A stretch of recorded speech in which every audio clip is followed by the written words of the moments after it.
I wrote The Invisible Leash when my own little dachshund, my 14-year-old Coco, was in the process of dying. And I found the book to be incredibly comforting to me.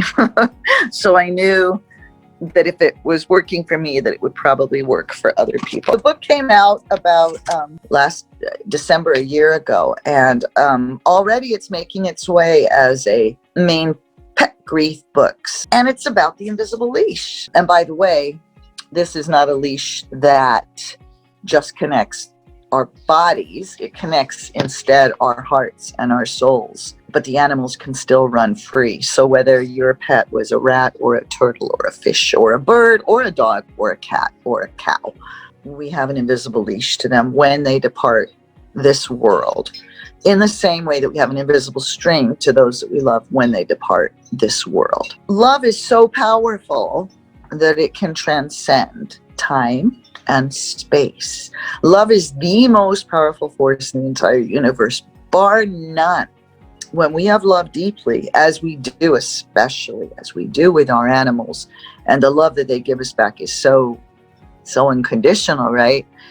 The loss of an animal, the loss of a beloved pet, I think for some people is akin to a human, if not more so in some strange ways.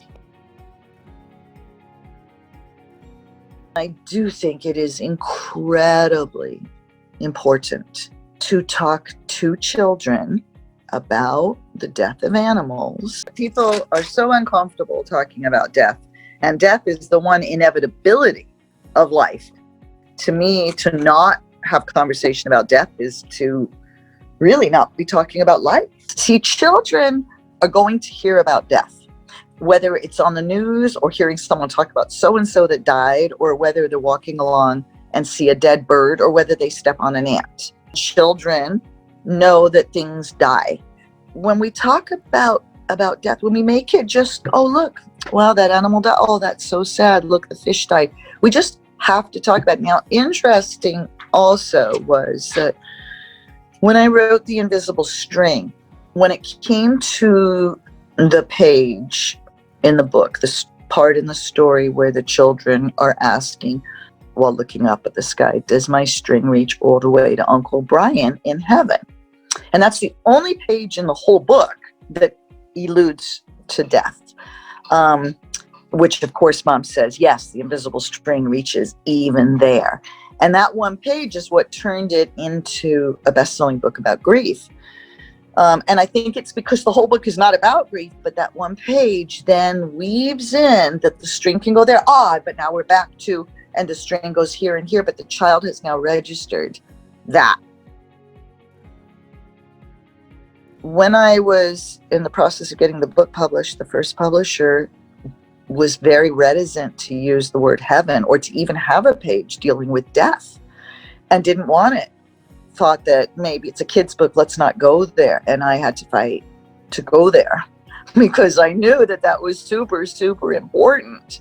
We're going to talk about the wonder of love and how it connects us, be it an invisible string or an invisible leash. Then we need to be able to talk about the fact that string is so powerful that it can go everywhere in the universe.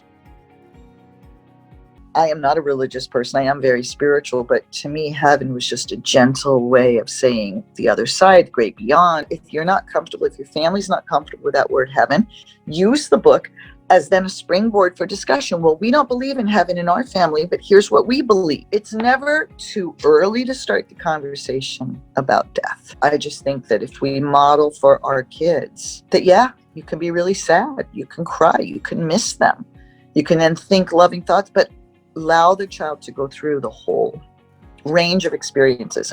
That's why I wrote the book, because it's such a lovely story. I can say that, right? Even though I wrote it myself. Yeah. It's so gentle because the little girl in the story is telling the little boy who's lost his dog about, no, here's the good news. There's an invisible leash to our animals. My cat Rexy has one. And the illustrator depicted so beautifully the spirit animals, because we show in the book how the spirit of Jojo and Rexy are with their owners the whole time, but they're, and they're woven by their invisible leash. I mean, no matter how much we can talk about the concepts like the invisible string, the invisible leash, it's not going to stop the pain.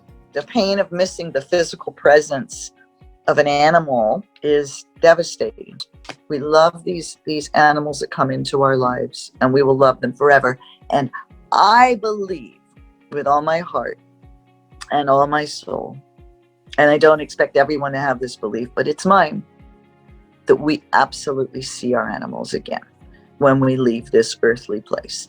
And that in the meantime, I truly, truly believe, just like people have talked about the Rainbow Bridge, I do believe that our creatures, and we talk a lot about it in the book, in the garden that they live in, this wondrous place where all the animals are free and together, but they're still able to see their loved ones on earth.